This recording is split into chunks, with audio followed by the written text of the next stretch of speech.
ناپرسانه ښار. دا کیسه ده تر سترو مرچو لا خوږه، ازمولی نسي هره کلمه غرازه. په کلي کې و یو طالب خوار و ډنګر، نه چاغېده په اوده او دم د پاروګر. د کلي په حال یې غوښه اوبه کېده، په هره ډزو ډوزه یې لم جزغاله کېده. طالب واورېده د آخوا ملک برم، چې کرت او وره هلته ده په یو درهم. طالب ملا ته ویل راکړه رخصت او اجازه، زه آخوا چې بیرته سم شلنډ و تر و تازه. ملا ویل مه خطاوزه طالب جانه، داسې ځای نه وي تل بې تاوانه. عاقل انسان کله چاغېږي اسانه، مګر چې هغه سي څه بې وجدانه. ښه دي زوړ ملا زړې تراوې، نه نوي نازونه او نوي نخرې. طالب نن ایستلي وې په یوه موزه کې پښې، چې واورېدې د خلکو د چاغښت کیسې. طالب د سفر ګاولې کړې په پښو، ورسېد په څو ورځو او څو شپو. ریشیا تر کروتو ارزانه وه هلته بوره، د بدن ویټامین یې سوه هلته پوره. هلته ښه اسانه پیدا کېدل هر څه، په لږ کار د میاشتې پیدا کېده خرڅه. لکه سخوندر هره ورځ یې پنډېده څټ، په نورو ډنګرو یې خندل پټ پټ. په پارکو کې یې ګل آواسي کوله، له قوته یې لکه کلنګي چرګ مستي کوله.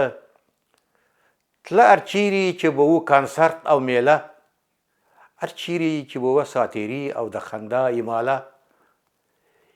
یو ورځ یې ولیده یوه محکمه، ورغی د ساتیري لپاره دا میلمه.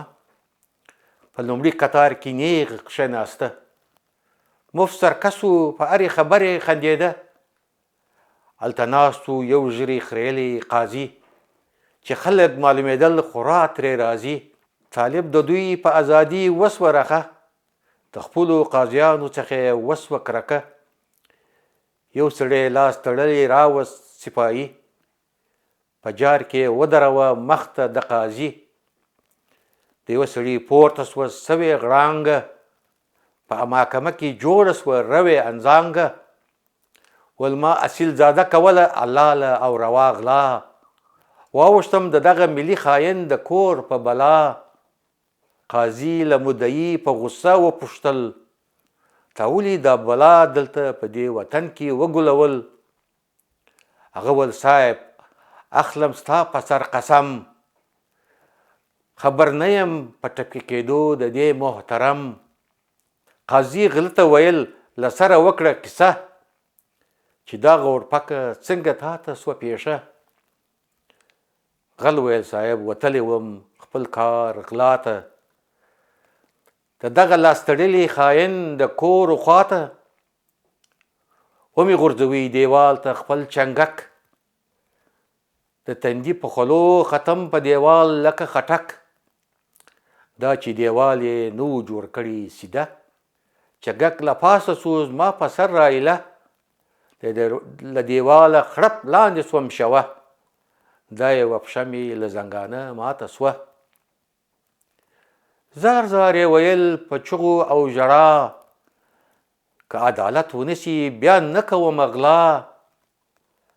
قاضي ورکوه د زړه ډاډ او اطمینان، ول زه به په دار کړم داسې ملي خاینان.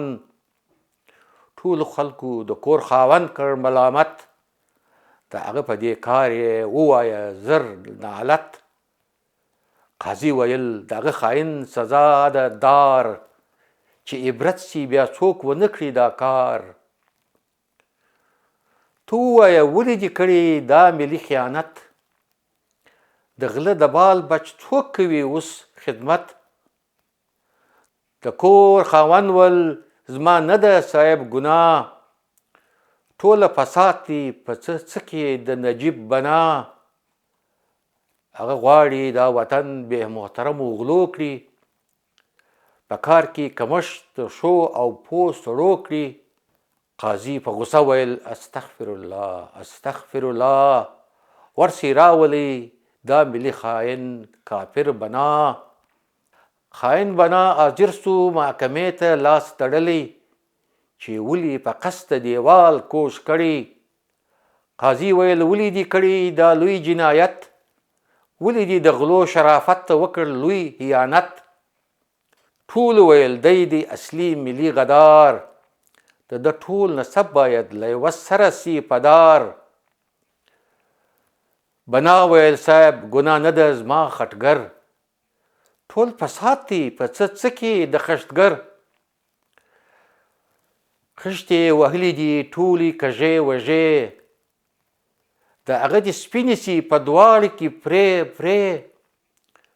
قاضي په غوسه ویل الله اکبر الله اکبر، ورسې لاس تړلی راولي خاین خشتګر. خشتګر لاس تړلی سو محکمې ته حاضر، خو د دې بدو کړو سو سوچ مچ منکر.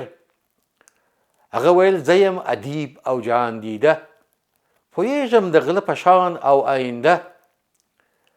اصلي خطاکار دی دا د ښار تکړه نجار، چې تلکې جوړوي غلو ته نانجار.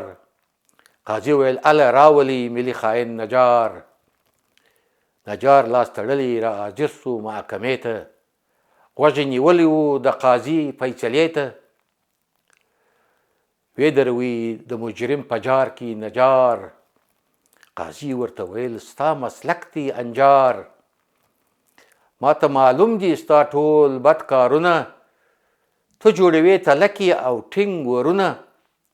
ستا دښمني ده له غله سره له جاهلیته، د پیل په غوږ کې ویده یې له غفلته.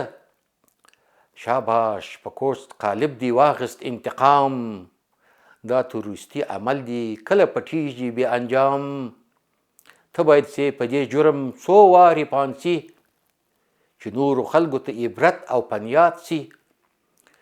نجار ویل صاحب دا نه ده زما خطا، په دې کار کې یوې ښکلې پیغلې کړم اغوا.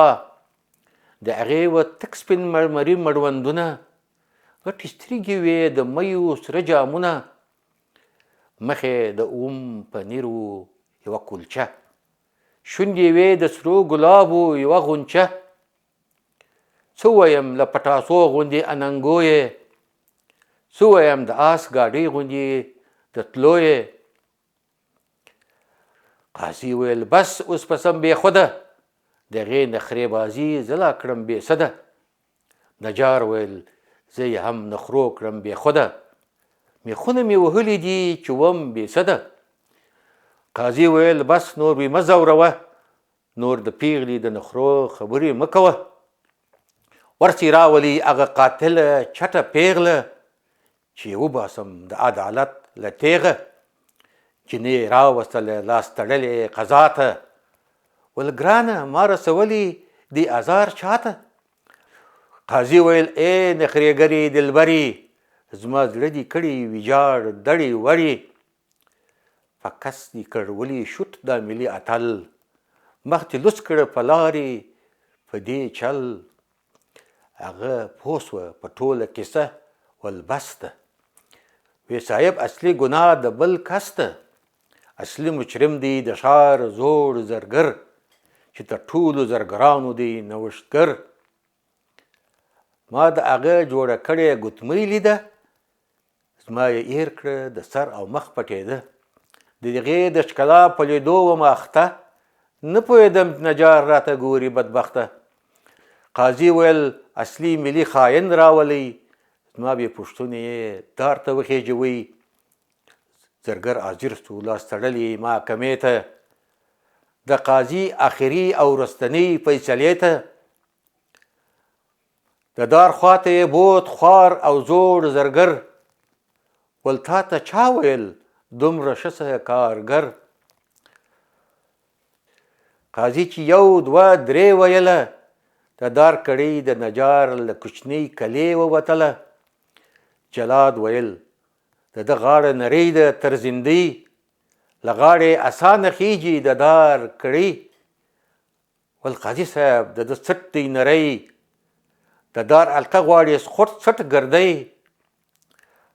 قاضي ویل د عدالت پوره کولو دپاره، ښه غوښین ولټوئ د پانسي کولو دپاره. په ټولو کې غټ و د طالب جان څټ، ول صاحب پیدا مو کړئ تر ټولو سخوټ.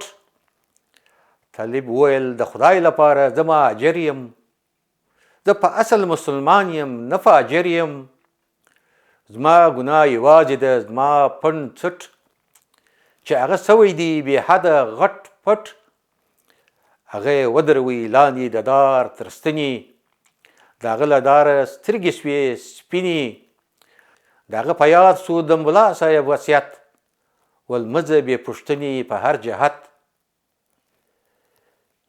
یو وطندار یې راغی په ځغاسته، ول تاسو خبر نه یاست لا هم ره د پاسه، دا اوس په چوک کې وه داسې زونګه، او په ټول ښار کې وه داسې اوازه.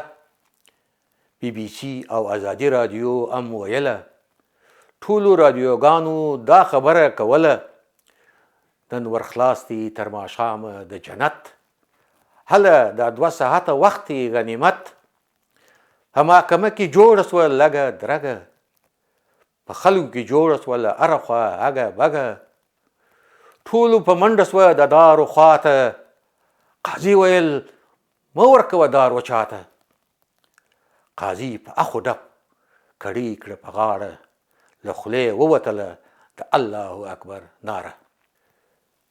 دنیا سوې د ښار ناپرسان داړه، لټوي د کړۍ لپاره سمه ډبله برابره غاړه، د غله دفاع کیږي د ازادي په نامه، وطن چوریږي د ډیموکراسي په نامه.